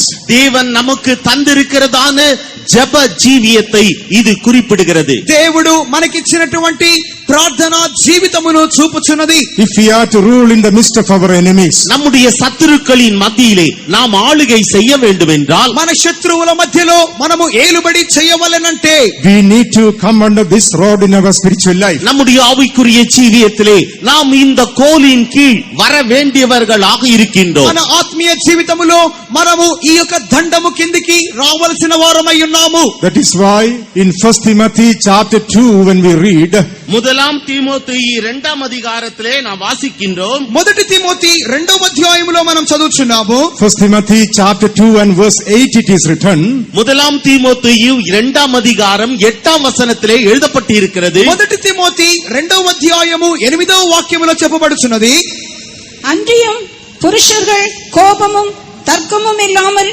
பரிசுத்தமான கைகளை உயர்த்தி எல்லா இடங்களிலேயும் ஜெபம் பண்ண வேண்டும் என்று விரும்புகிறேன். I will therefore that men pray everywhere, lifting up holy hands without wrath and doubting. praise be to God. தேவனுக்கு ஸ்தோத்திரம் உண்டாவதாக. దేవునికి స్తోత్రం కలుగును గాక. I will therefore that men pray everywhere lifting up holy hands. பரிசுத்தமான கைகளை உயர்த்தி புருஷர்கள் எல்லா இடங்களிலேயும் ஜெபம் பண்ண வேண்டும். కావున ప్రతి స్థలమందును పురుషులు తమ పవిత్రమైన చేతులనెత్తి ప్రార్థన చేయవలెను. When the hands of Moses were lifted up, Israel prevailed. மோசேயினுடைய கரம் உயர்த்தப்பட்டிருந்த பொழுது இஸ்ரவேலர் மேற்கொண்டார்கள். మోషే యొక్క చేతులు పైకెత్తబడినప్పుడు ఇశ్రాయేలీలు గెలుచుచూ ఉండిరి. Israel were prevailing and Amalekites were defeated. இஸ்ரவேலர் மேற்கொண்ட பொழுது அமலேக்கியர் தோற்கடிக்கப்பட்டார்கள். ఇశ్రాయేలీలు గెలుచుచూ ఉన్నప్పుడు అమాలేకీయులు ఓడింపబడిరి. Amalek speaks about the flesh which is fighting against our life. நம்முடைய ஜீவியத்திற்கு விரோதமாக போராடுகிறதான மாம்சம்தான் இந்த அமலேக்கியர். ఈ యొక్క అమాలేకీయులు అనగా మన జీవితములో మనకు విరోధముగా పోరాడుచున్న శరీరమై ఉన్నది. In order to rule in the midst of the enemy which is the flesh, மாம்சம் என்கிறதான இந்த சத்துருவின் மத்தியிலே நாம் ஆளுகை செய்ய வேண்டும் ఈ என்றால், యొక్క శరీరము ఉన్నటువంటి శత్రువుల మధ్యలో మనము ఏలుబడి చేయవలెనంటే, we need to come under this rod which is the prayer life which God has appointed for us. தேவன் நமக்கென்று நியமித்திருக்கிறதான ஜெப ஜீவியம் என்கிறதான இந்த கோலின் கீழே நாம் வர வேண்டும். దేవుడు మన నిమిత్తమై నియమించినటువంటి ప్రార్థనా జీవితము అనే దేవుని దండము కిందికి మనము రావలెను. We must be able to lift up our holy hand in the presence of God. கர்த்தருடைய சன்னிதானத்திலே நம்முடைய பரிசுத்த கைகளை நாம் உயரே தூக்க வேண்டும். దేవుని సన్నిధానములో మన పవిత్రమైన చేతులను ఎత్తవలెను. In Psalm 141, 141ஆம் சங்கீதத்தில் 141వ కీర్తనలో Psalm 141 and verse 2, what do we read? 141ஆம் சங்கீதம் 2வது வசனத்திலே நாம் என்னத்தை வாசிக்கின்றோம்? 141వ కీర్తన 2వ వాక్యములో ఏం చదువుచున్నాము? Let my prayer be set before thee as incense and the lifting up of my hands as the evening sacrifice. என் விண்ணப்பம் உமக்கு முன்பாக தூபமாகவும் என் கையெடுப்பு அந்திபலியாகவும் இருக்க கடவது. నా ప్రార్థన ధూపము వలెను, నేను చేతులెత్తుట సాయంకాల నైవేద్యము వలెను నీ దృష్టికి అంగీకారములగును గాక. Our prayers, our thanksgiving are compared to lifting up our hands. நம்முடைய ஜெபம், நம்முடைய நன்றி அறிதல், ஸ்தோத்திரங்கள் இவைகள் நம்முடைய கையெடுப்பாக அது காணப்படுகிறது. మన ప్రార్థనలు, మన యొక్క స్తోత్రములు అర్పించుటయు మనము పైకి చేతులెత్తుటను చూపుచున్నవి. Praise be to God. தேவனுக்கு ஸ்தோத்திரம் உண்டாவதாக. దేవునికి స్తోత్రం కలుగును గాక. Let our feeble knees be made strong in the presence of God. கர்த்தருடைய சமூகத்திலே நம்முடைய தளர்ந்த முழங்கால்கள் அவைகள் பலப்படுத்தப்படட்டும். దేవుని సన్నిధానములో మన యొక్క సడలిన మోకాళ్లను బలపరచనివుడి. Even Jesus was praying in the Garden of Gethsemane in the presence of the Father before he went to the cross of Calvary. Kalvari சிலுவைக்கு செல்லும் முன்பாக கெத்செமனே தோட்டத்திலே பிதாவினுடைய சமூகத்திலே நம்முடைய கர்த்தராகிய இயேசு கிறிஸ்துவும் கூட அவர் முழங்காற்படியிட்டு ஜெபித்தார். ప్రభువైన యేసుక్రీస్తు కూడా కల్వారి సిలువలో మరణించుటకు ముందుగా గెత్సెమనే తోటకు వెళ్లి ఆయన దేవుని సన్నిధానములో ప్రార్థించి ఉన్నాడు. When he was in the presence of the Father in prayers and supplications, the Bible says the angel came down from heaven and strengthened him. பிதாவினுடைய சமூகத்திலே அவர் வேண்டுதலோடும் விண்ணப்பத்தோடும் அவர் தம்முடைய ஜெபத்திலே தரித்திருந்த பொழுது தேவ தூதர்கள் வந்து அவரை பலப்படுத்தினார்கள் என்று வேத வசனம் விளம்புகிறது. దేవుని సన్నిధానములో తండ్రికి ఆయన ప్రార్థనలను విజ్ఞాపనలను చేసినప్పుడు దేవుని దూత వచ్చి ఆయనను బలపరచును అని దేవుని వాక్యము చెప్పుచున్నది. He went ahead with that strength and did the will of the Father and defeated the power of the enemy. அந்த பலத்தோடு கூட அவர் சிலுவைக்கு சென்று அதன் நிமித்தமாக பிசாசுனுடைய சத்துருக்களுடைய வல்லமை முற்றிலுமாக முறியடித்தார். ఆ యొక్క బలము చేత ఆయన కల్వారి సిలువను భరించి సాతానును సంపూర్ణముగా ఆయన జయించి ఉన్నాడు. Yes, we need to strengthen our feeble knees so that we will be able to rule in the midst of the enemies. நம்முடைய சத்துருக்களின் மத்தியிலே நாம் ஆளுகை செய்ய வேண்டும் என்றால் நம்முடைய தளர்ந்த முழங்கால்களை நாம் பலப்படுத்த வேண்டும். మనము మన శత్రువుల మధ్యలో ఏలుబడి చేయవలెను అన్నట్లయితే మన యొక్క సడలిన మోకాళ్ళను బలపరచవలెను. Praise be to God. தேவனுக்கு ஸ்தோத்திரம் உண்டாவதாக. దేవునికి స్తోత్రం కలుగును గాక. Not only an ordinary prayer life is enough. ஒரு சாதாரண ஜெப ஜீவியம் மாத்திரம் போதுமானதல்ல. ఒక సాధారణమైన ప్రార్థనా జీవితము మనకు సరిపోదు. In the Gospel of St. Matthew chapter 17 when we read, மத்தேயு எழுதின சுவிசேஷம் 17ஆம் அதிகாரத்தை நாம் திருப்புகின்ற போது మత్తయి సువార్త 17వ అధ్యాయంలో మనం తిప్పినప్పుడు Matthew 17 and verse 21 it is written, மத்தேயு 17ஆம் அதிகாரம் 21வது வசனத்திலே எழுதப்பட்டிருக்கிறது. మత్తయి సువార్త 17వ అధ్యాయము 21వ వాక్యములో, howbeit this kind goeth not out by prayer and fasting. இந்த ஜாதி பிசாசு ஜெபத்தினாலும் உபவாசத்தினாலும் அன்றி மற்றெவ்விதத்தினாலும் புறப்பட்டு போகாது. ఇట్టి జాతి దయ్యములు ప్రార్థన చేతను ఉపవాసము చేతనే తప్ప మరి దేని మూలముగా పోవు. In order to rule in the midst of our enemies, நம்முடைய சத்துருக்களின் மத்தியிலே நாம் ஆளுகை செய்யும்படியாக, మన శత్రువుల మధ్యలో మనం ఏలుబడి చేయు నిమిత్తమై, in order to overcome the demonic powers that are working against us, நமக்கு விரோதமாக கிரியை செய்து கொண்டிருக்கிறதான பிசாசின் வல்லமைகள் அனைத்தையும் நாம் மேற்கொள்ளும்படியாக, మనకు విరోధముగా క్రియ చేయించినటువంటి అపవాది శక్తులన్నిటినీ మనం జయించు నిమిత్తమై, prayer life is enough. Also we have to fast and pray. ஜெப ஜீவியம் நமக்கு தேவை. அதே நேரத்திலே நாம் உபவாசித்து ஜெபிக்க வேண்டும். ప్రార్థనా జీవితము అవసరమే. అదే సమయములో ఉపవాసం ఉండి ప్రార్థించాలి. We need to come under this rod of God that we will be able to overcome our sicknesses and infirmities. நம்முடைய வியாதிகள் பலவீனங்களை நாம் மேற்கொள்ளும்படியாக இந்த தேவனுடைய கோலுக்கு கீழே நாம் வர வேண்டும். మన వ్యాధులను బలహీనతలను మనం జయించు నిమిత్తమై ఈ దేవుని యొక్క దండము కిందికి మనము రావలెను. Praise be to God. தேவனுக்கு ஸ்தோத்திரம் உண்டாவதாக. దేవునికి స్తోత్రం కలుగును గాక. God may command a spirit of prayer upon us.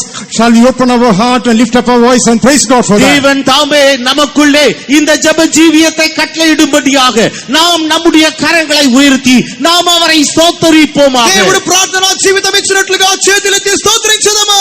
Hallelujah. Hallelujah. Hallelujah. Hallelujah. Hallelujah. Hallelujah. Hallelujah. Praise be to God. தேவனுக்கு ஸ்தோத்திரம் உண்டாவதாக. దేవునికి స్తోత్రం కలుగును గాక. When we turn to 1 Samuel chapter 14, முதலாம் சாமுவேல் 14ஆம் அதிகாரத்தை நாம் திருப்புவோம் என்றால், మొదటి సమూయేలు 14వ అధ్యాయం వైపుగా తిప్పినప్పుడు 1 Samuel chapter 14 and verse 27 when we read, முதலாம் சாமுவேல் 14ஆம் அதிகாரம் 27வது வசனத்தை நாம் வாசிப்போம் என்றால், మొదటి సమూయేలు 14వ అధ్యాయము 27వ వాక్యములో మనం చూచినప్పుడు, யோனத்தான் தன் தகப்பன் ஜனங்களுக்கு ஆணையிட்டதை கேள்விப்படவில்லை. அவன் தன் கையில் இருந்த கோலை நீட்டி அதன் நுனியினாலே தேன் கூட்டை குத்தி அதை எடுத்து தன் வாயிலே போட்டுக்கொண்டான். அதனால் அவன் கண்கள் தெளிந்தது. But Jonathan heard not when his father charged the people with the oath. Wherefore he put forth the end of the rod that was in his hand, and dipped it in an honeycomb, and put his hand to his mouth, and his eyes were enlightened. His eyes were enlightened. அவனுடைய கண்களிலே ஒரு தெளிவு உண்டாயிற்று. అతని కన్నులు ప్రకాశించెను. He dipped the rod that was in his hand in the honeycomb and put his hand to his mouth and his eyes were enlightened. அவன் தன் கையில் இருந்த கோலை நீட்டி அது நுனியினாலே தேன்கூட்டை குத்தி அதை எடுத்து தன் வாயிலே போட்டுக்கொண்டான்.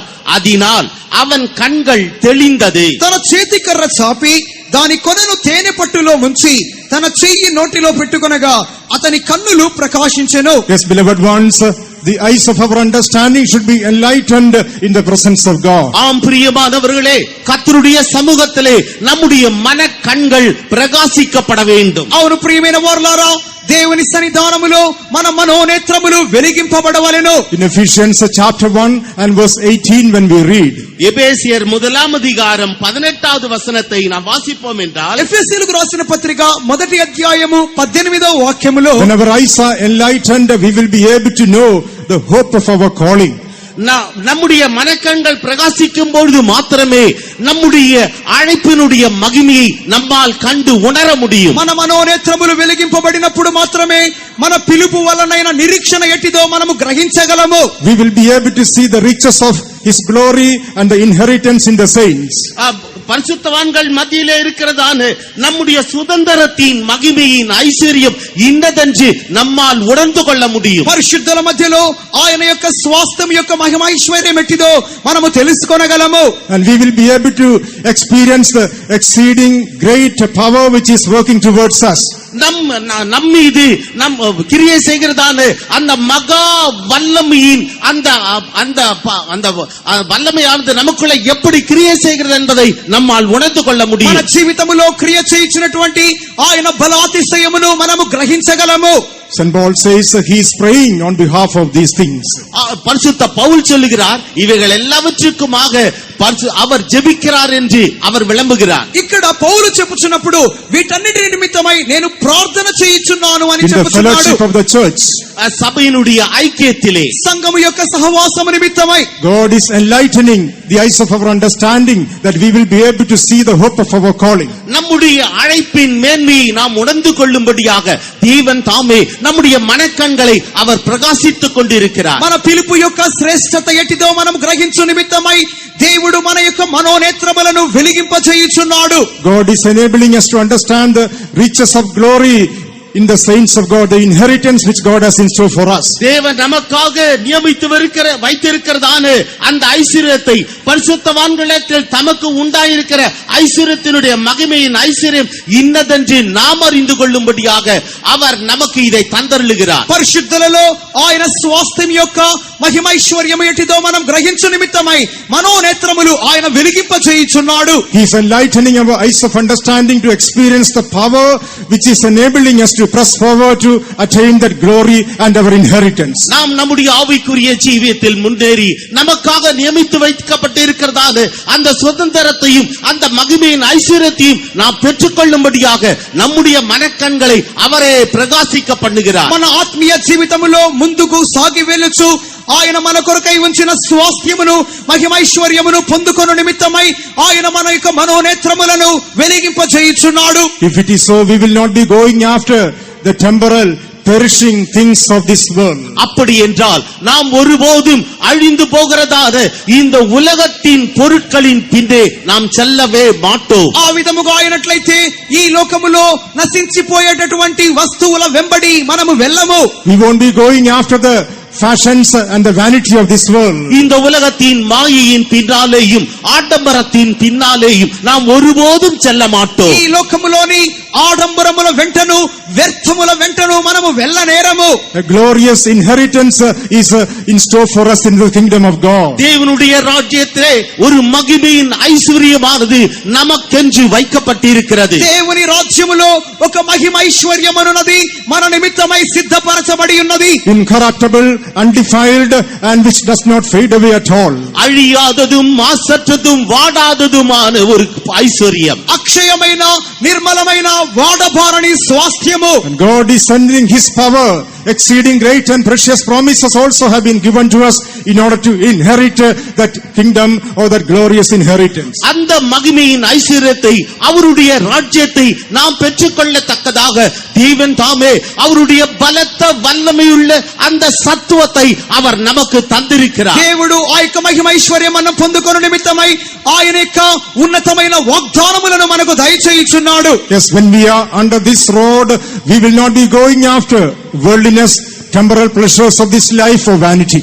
இந்த கோலின் கீழே நாம் காணப்படும் பொழுது நாம் மாயையின் பின்னாலோ உலகத்தின் பின்னாலோ இந்த அழிந்து போகிறதான பொருட்களின் பின்னாலோ நாம் ஒருபோதும் செல்லவே மாட்டோம். దేవుని యొక్క మహిమ ఐశ్వర్యం పట్ల మనం నమ్మకం ఉంచినప్పుడు ఈ యొక్క ఆడంబరముల వెంటనో నశించిపోయే వస్తువుల వెంటనో ఈ యొక్క లోకము వెంటనో మనం వెళ్ళనేరము. That the Lord may enlighten our eyes of understanding to see the eternal inheritance in heaven. Shall we praise God for? பரலோகத்தில் நமக்காக அவர் வைத்திருக்கிறதான அந்த நித்திய கனமகிமையை அந்த ஐஸ்வரியத்தை காணும்படியாக நம்முடைய மனக்கண்களை அவர்கள் பிரகாசிக்கும்படியாக நாம் அவரை ஸ்தோத்திரிப்போமாக. మహిమ ఐశ్వర్యం మనం చూచు నిమిత్తమై దేవుడు మన మనోనేత్రములు తెరచినట్లుగా స్తోత్రించుదాము. Hallelujah. Hallelujah. Hallelujah. Hallelujah. Hallelujah. Hallelujah. Hallelujah. We read another road in the book of Leviticus chapter 27. லேவியராகமம் 27ஆம் அதிகாரத்திலே தேவனுடைய கோலை குறித்து நாம் வாசிக்கின்றோம். లేవి కాండము 27వ అధ్యాయములో దేవుని యొక్క కర్రను గురించి అక్కడ మరొక చోట చెప్పబడుచున్నది. Leviticus chapter 27 and verse 32. லேவியராகமம் 27ஆம் அதிகாரம் 32ஆம் வசனம். లేవి కాండము 27వ అధ్యాయము 32వ వాక్యము. கோலின் கீழ்ப்பட்ட ஆடு மாடுகளிலே 10 ஒரு பங்காகிறதெல்லாம் கர்த்தருக்கு பரிசுத்தமானது. And concerning the tithe of the herd or of the flock, even of whatsoever passeth under the rod, the 10th shall be holy unto the Lord. Praise be to God. தேவனுக்கு ஸ்தோத்திரம் உண்டாவதாக. దేవునికి స్తోత్రం కలుగును గాక. Another experience connected to the road is mentioned here.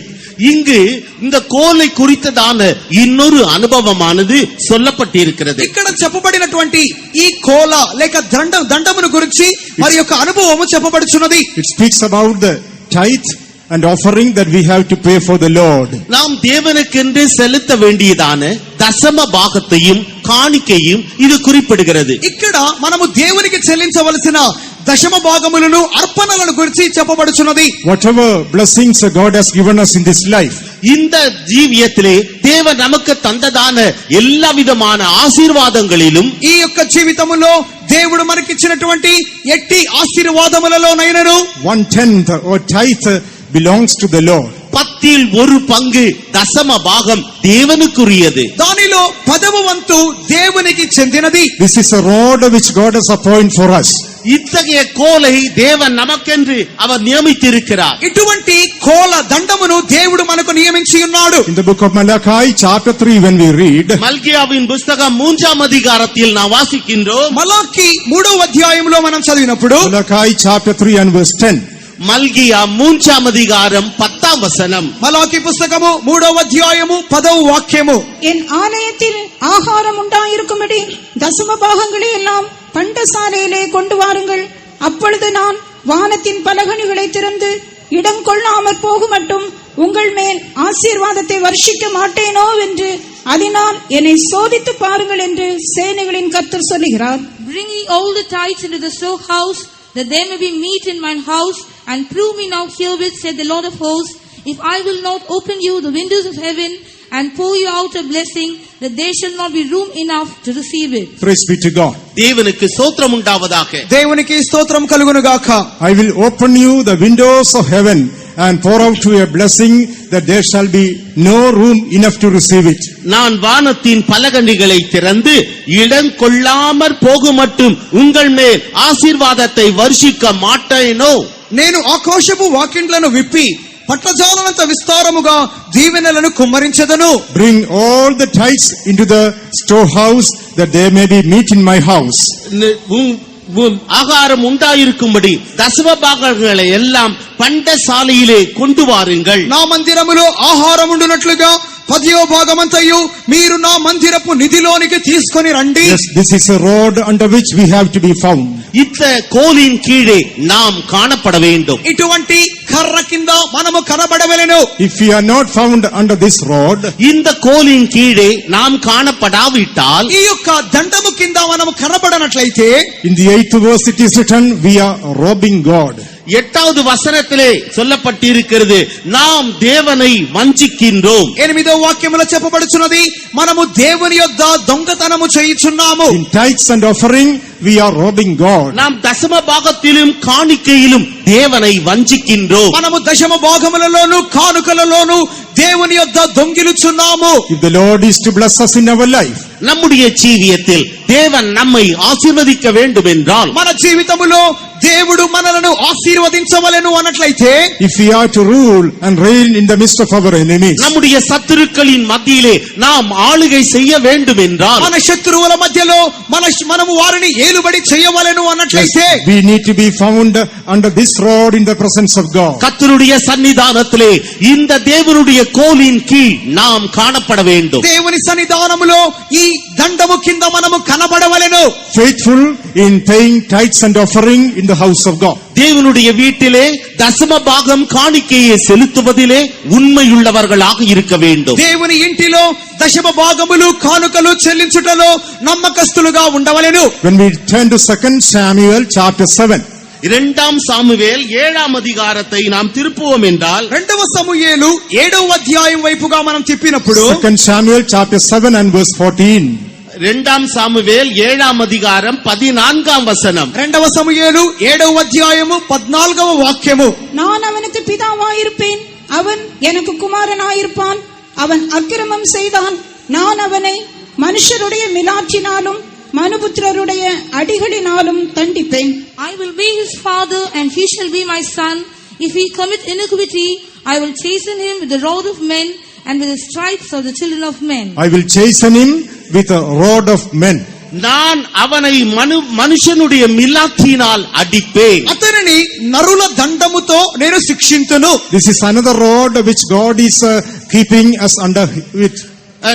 இன்னொரு தேவன் வைத்திருக்கிறதான இந்த கோலினுடைய இன்னொரு அனுபவம் இது. దేవుడు మనము ఉండు నిమిత్తమై మనకు ఉంచినటువంటి మరి ఒక దండము, Rod of chastisement. இது శిక్షை கொடுக்கிறதான தேவனுடைய கோல். శిక్షించినటువంటి దేవుని దండము, Rod of correction. அது நம்மை சீர்படுத்துகிறதான கோல்.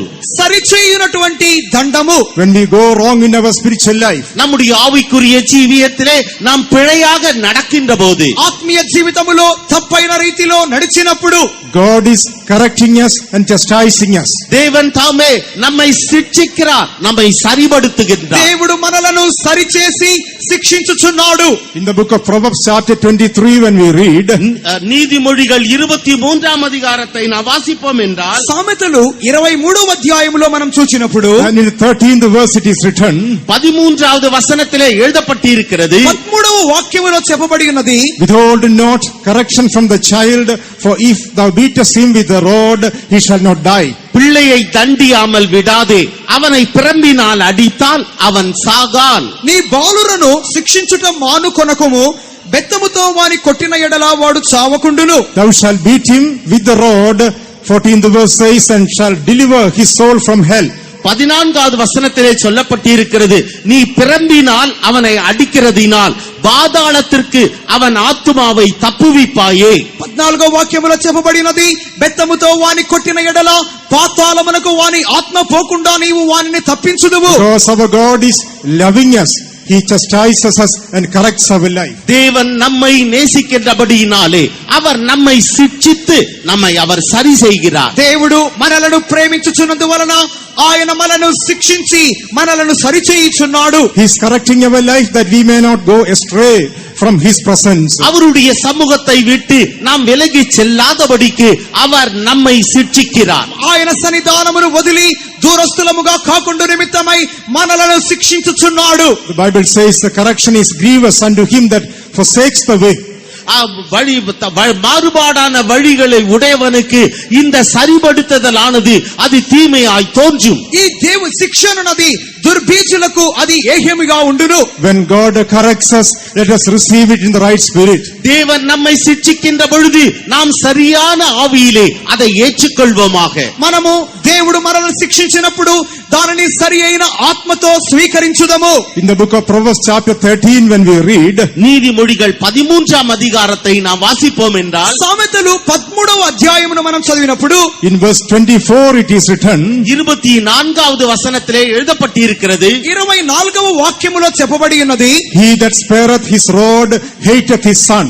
பிரம்பை கையாடாதவன் தன் மகனை பகைக்கிறான். బెత్తము వాడని వాడు తన కుమారునికి విరోధి. But he that loveth him chasteneth him betimes.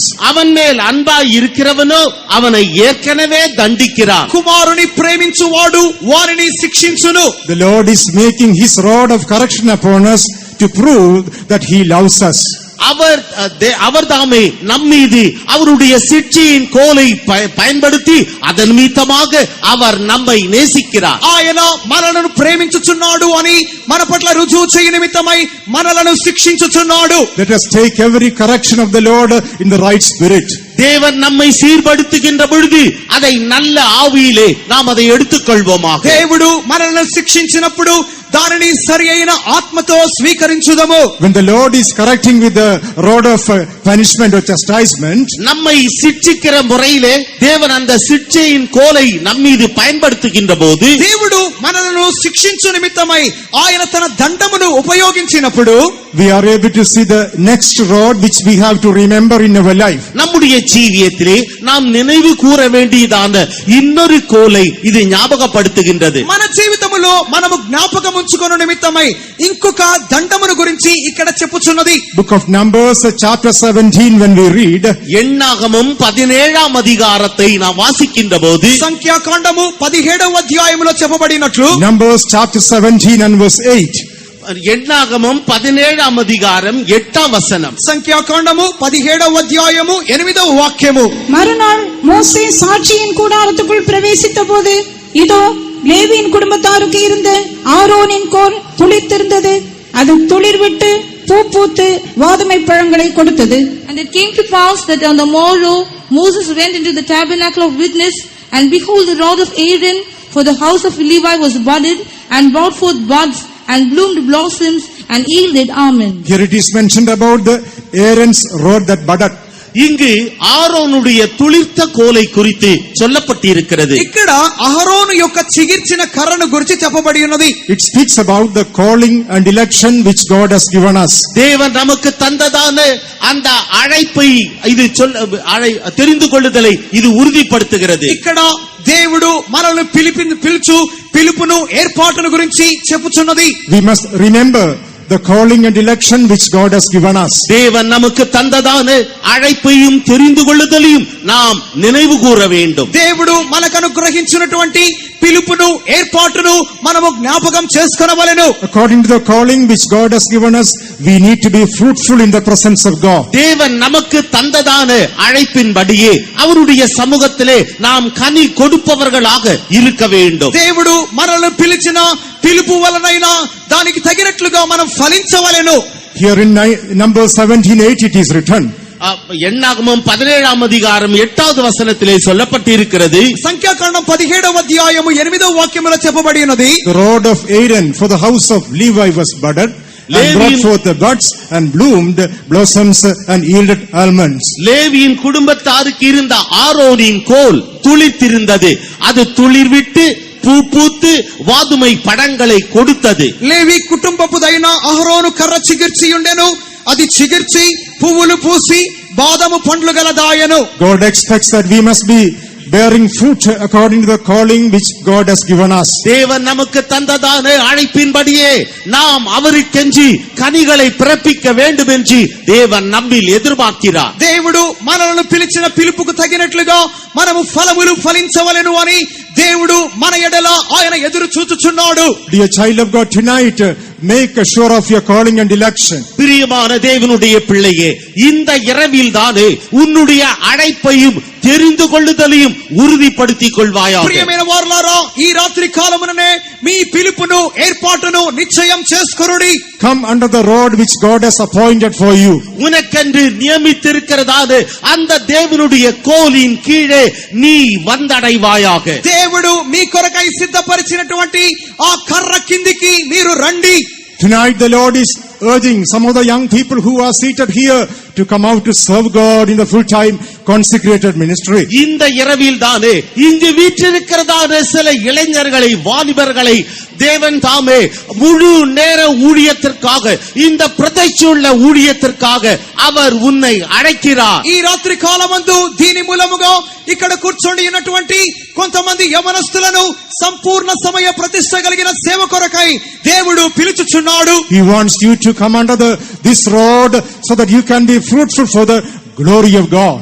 தேவனுடைய நாம மகிமைக்காக நீ கனிகளை பிறப்பிக்கும்படியாக இந்த தேவனுடைய கோலின் கீழே நீ வந்தடைய வேண்டும் என்று அவர் உன்னிலே எதிர்பார்க்கிறார். దేవుని నామ మహిమార్థమై నీవు దేవునికి ఫలములు ఫలించవలెను అని దాని నిమిత్తమై ఈ కర్ర కిందికి వచ్చినట్లుగా దేవుడు నీ పట్ల ఎదురు చూచుచున్నాడు. If you are running away from the calling of God, your life will never be a blessing upon this earth. தேவனுடைய அழைப்பை அல்ல தட்டி நீ விலகிச் செல்வாய் என்றால் உன்னுடைய ஜீவியம் ஒருபோதும் ஆசீர்வாதமாக இராது. దేవుని మాటను తిరస్కరించినట్లయితే ఈ భూమి మీద నీ జీవితము ఏ నాటికి నీ ఆశీర్వాదముగా ఉండనేరదు. If the Holy Ghost is urging in your heart to surrender your life to serve the Lord, be obedient in the presence of God. பரிசுத்த ஆவியானவர் உன்னுடைய உள்ளத்திற்கு ஏவி உன்னை அந்த ஊழியத்திற்கென்று ஒப்படைக்கும்படி அவர் உனக்குள்ளே ஏவிக் கொண்டிருப்பார் என்றால் நீ உன்னை முற்றிலுமாக அர்ப்பணிப்பாயாக.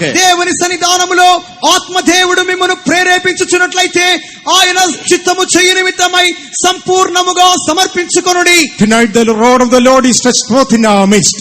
இந்த இரவில் தானே கர்த்தருடைய கோலானது நம்முடைய மத்தியில் நீட்டப்பட்டிருக்கிறது. ఈ రాత్రి కాలమందు దేవుని దండము మన మధ్యలో చాపబడి ఉన్నది. God is sending the rod of his strength out of Zion. கர்த்தர் சீயோனிலிருந்து தம்முடைய வல்லமை உள்ள அந்த செங்கோலை அவர் நீட்டுகிறார். దేవుడు సియోనులో నుండి తన శక్తివంతమైన పరిపాలన దండమును సాగచేయుచున్నాడు. If we believe the preaching of the gospel and surrender our life to obey that, நீ சுவிசேஷத்தினுடைய அந்த வார்த்தைகளை விசுவாசித்து அதற்கென்று உன்னை முற்றிலுமாக அர்ப்பணிப்பாய் என்றால் నీవు సువార్త వలనైనా ఆ మాటలకు సంపూర్ణముగా విశ్వాసము చూపి అప్పగించుకొనినట్లయితే the rod of strength is outstretched on behalf of you. உனக்கு பதிலாக அந்த வல்லமை, அந்த பலத்தின் கோலானது உனக்கென்று நீட்டப்பட்டிருக்கிறது. నీ నిమిత్తమై ఆ బలమైనటువంటి దండము చాపబడి ఉన్నది. If you surrender your life to live according to the word of God, தேவனுடைய வசனத்திற்கு ஏற்ற வண்ணமாக ஜீவிக்கும்படியாக உன்னுடைய ஜீவனை நீ முற்றிலுமாக அர்ப்பணிப்பாய் என்றால் దేవుని వాక్య ప్రకారముగా జీవించు నిమిత్తమై నీ ప్రాణమును జీవితమును సంపూర్ణముగా the సమర్పించినట్లయితే Lord is sending the rod of his strength out of Zion tonight. இந்த இரவில் தானே தேவன் சீயோனிலிருந்து தன்னுடைய வல்லமையுள்ள செங்கோலை அவர் அனுப்புகிறார். ఈ రాత్రి కాలమందే సియోనులో నుండి తన శక్తివంతమైన దండమును బయలుదేర చేయుచున్నాడు. To baptize you with the Holy Ghost. பரிசுத்த ஆவியின் அபிஷேகத்தினாலே உன்னை நிரப்பும்படியாக పరిశుద్ధాత్మైక అభిషేకము చేత నిన్ను నింపు నిమిత్తమై To strengthen your feeble knees and give you a prayer life. உன்னுடைய தளர்ந்த முழங்கால்களை திடப்படுத்தி உனக்கு ஜெப ஜீவியத்தை தரும்படியாக సడలిన మోకాలను బలపరచి నీకు ప్రార్థనా జీవితము ఇచ్చు నిమిత్తమై To enlighten your eyes of understanding that you will not be going after the temporal things of this world. இந்த உலகத்தின் தற்காலிகமான இன்பங்களின் பிறகாலே நீ போகாதபடிக்கு உன்னுடைய மன கண்களை பிரகாசிக்கும்படியாக ఈ లోకములోని తాత్కాలికమైన వస్తువుల వెంబట నీవు వెళ్ళకుండా నీ మనోనేత్రములు ఆయన వెలిగించు నిమిత్తమై That God will be able to bless with all the blessings of the world and heaven in your house. உன்னுடைய வீட்டில் தானே உலக பிரகாரமாகும் பரலோகத்திற்குரிய சகல ஆசீர்வாதங்களினாலும் உன்னை நிரப்பும்படியாக నీ ఇంటిని పరలోక సంబంధమైన భూ సంబంధమైన సమస్త ఆశీర్వాదములతో నింపు నిమిత్తమై The Lord is sending the rod of his strength out of Zion tonight. இந்த இரவில் தானே தம்முடைய வல்லமையுள்ள பலனுள்ள அந்த செங்கோலை அவர் சீயோனிலிருந்து அவர் அனுப்புகிறார். ఈ రాత్రి కాలమందే ఆయన సియోనులో నుండి తన శక్తివంతమైన దండమును బయలుదేర చేయుచున్నాడు. Shall we all stand there? நாம் எல்லோரும் எழுந்து நிற்போமாக. మనమందరము లేచి నిలబడదాము. Perhaps the Lord is chastising you. You are going the path of correction tonight. இந்த இரவில் தானே தேவன் உன்னை சிட்சித்து அவர் உன் ஜீவியத்தை சரி செய்து கொண்டிருக்கலாம். ఒకవేళ ఈ రాత్రి కాలమందే దేవుడు నిన్ను శిక్షించుచు నిన్ను సరిచేయుచు ఉండవచ్చును. The devil tells in your heart that the Lord is not loving you. It is not so. He loves you. That's why he chastises you. பிசாசானவன் உன்னுடைய காதுகளிலே வந்து முணுமுணுத்து தேவன் உன்னை நேசிக்கவில்லை, ஆகவே தான் உன்னை சிட்சிக்கிறார் என்று அவன் உன் காதுகளிலே முணுமுணுக்க கூடும்.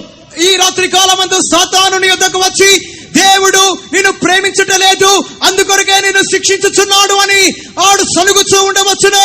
No, to make you fruitful according to the calling which God has given you, the Lord is chastising you. தேவன் உனக்கு தந்ததான அந்த அழைப்பை நிறைவேற்றும்படியாகவே அவர் உன்னை சிட்சிக்கிறார். దేవుడు నీకు ఇచ్చినటువంటి పిలుపుకు తగినట్లుగా నీవు ఫలములు ఫలించు నిమిత్తమై ఆయన నిన్ను శిక్షించుతూ సరిచేయుచుండవచ్చును. Tonight our God is moving in our midst. இந்த இரவில் நம்முடைய தேவன் நம்முடைய மத்தியில் உலாவிக் கொண்டிருக்கிறார். ఈ రాత్రి కాలమందు మన దేవుడు మన మధ్యలో సంచరించుచున్నాడు. He says, rule thou in the midst of thine enemies. உன்னுடைய சத்துருக்களின் மத்தியிலே நீ ஆளுகை செய்வாயாக என்று சொல்லுகிறார். నీ శత్రువుల మధ్యలో నీవు పరిపాలన చేయమని చెప్పుచున్నాడు. He sends the rod of his strength out of Zion right now.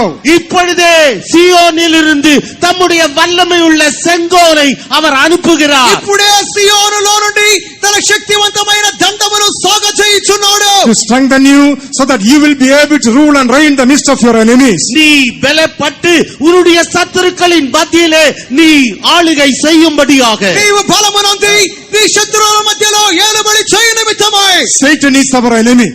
சாத்தான் நம்முடைய சத்துரு. సాతాను మన శత్రువు. Sickness is our enemy. வியாதி நம்முடைய சத்துரு. వ్యాధి మన శత్రువు. World is our enemy. உலகம் நம்முடைய சத்துரு. లోకము మన శత్రువు. Flesh is our enemy. மாம்சம் நம்முடைய சத்துரு. శరీరము మన శత్రువు. Tonight the Lord is sending the rod of strength out of Zion. இன்றைக்கு தேவன் சியோனிலிருந்து செங்கோலை அனுப்பி அவர் நம்மை பலப்படுத்துகிறார். ఈ రాత్రి కాలమందు సియోనులో నుండి తన దండమును చాపి ఆయన బలపరుచుచున్నాడు. Oh, as we open our heart, நாம் நம்முடைய இருதயத்தை திறப்போமாக. మన హృదయమును మనం తెరచుచుండగా, as we surrender our life to the word of God, நாம் நம்முடைய ஜீவியத்தை தேவனுடைய வசனத்திற்கென்று ஒப்படைக்கின்ற போது దేవుని వాక్యములకు మన జీవితం అప్పగించుచుండగా, we can rule and reign over these enemies in the name of Jesus. இயேசுவின் நாமத்தினாலே இந்த சத்துருக்களை நாம் ஜெயித்து ஆளுகை செய்வோம். యేసు నామములో ఈ శత్రువులను జయించి ఏలుబడి చేయుదము. Sickness cannot dominate us. We will be able to rule over sickness. வியாதியானது நம்மை மேற்கொள்ளாது, நாமோ வியாதியை ஆளுகை செய்வோம். వ్యాధి మనలను జయించదు, మనమే ఆ వ్యాధిని జయించుదము. Satan cannot overcome us. We will overcome Satan. சாத்தான் நம்மை மேற்கொள்ள மாட்டார், அதற்கு பதிலாக நாம் சாத்தானை ஆளுகை செய்வோம். సాతాను మనలను జయించదు, మనమే సాతానును జయించుదము. Worldliness cannot overcome us. We will be able to overcome worldliness. லௌகிகமானது நம்மை ஆளுகை செய்யாது, அதற்கு பதிலாக நாம் லௌகிகத்தை ஆளுகை செய்வோம். లౌకికము మనల్ని ఏలుబడి చేయదు, మనమే లౌకికమును ఏలుబడి చేయుదము. Lord, our strength is in our midst tonight. இந்த இரவிலே நம்மை பலப்படுத்தும்படியாக அவர் செங்கோலோடு வந்திருக்கிறார். మనల్ని బలపరచు నిమిత్తమై తన దండముతో వచ్చి ఉన్నాడు. As we open our heart, நம்முடைய இருதயத்தை நாம் திறக்கின்ற போது, మన హృదయం తెరచుచుండగా, as we receive the word of God, நாம் தேவனுடைய வசனத்தை ஏற்றுக்கொள்ளுகின்ற போது, దేవుని వాక్యమును పొందుచుండగా, as we surrender ourselves to live up to the truth, நாம் சத்தியத்திற்கு ஏற்ற வண்ணமாக ஜீவிக்கும்படியாக நம்மை அர்ப்பணிக்கின்ற போது, సత్యమునకు తగినట్లుగా జీవించుటకు oh, మనల్ని మనమే the strength of అప్పగించుకొనుచుండగా, God is coming upon us. தேவனுடைய பலனானது நம் மீது வந்து இறங்குகிறது. దేవుని బలము మన మీద దిగుచున్నది. Anointing of God is coming upon us. தேவனுடைய அபிஷேகம் நம் மீது வந்து இறங்குகிறது. దేవుని అభిషేకము దిగుచున్నది. Oh, the grace of God is coming upon us. தேவனுடைய கிருபையானது நம் மீது வந்து அமர்கிறது. దేవుని కృప మన మీద దిగుచున్నది. Oh, God says, rule, rule, rule and reign in the midst of thine enemies. உன்னுடைய சத்துருக்களின் மத்தியிலே நீ ஆளுகை ஆளுகை ஆளுகை செய்வாயாக என்று அவர் சொல்லுகிறார். నీ శత్రువుల మధ్యలో నీవు ఏలుబడి చేయమని చెప్పుచున్నాడు. Oh, the power of Satan has been defeated. சாத்தானுடைய வல்லமை தோற்கடி. Jesus, Jesus, Jesus, Jesus. Amen, amen, amen, amen, amen, amen, amen, amen. மரண பள்ளத்தாக்கில் நடந்திடிலும் மாபெரும் மரண பள்ளத்தாக்கில் நடந்திடிலும் Amen. மாபெரும்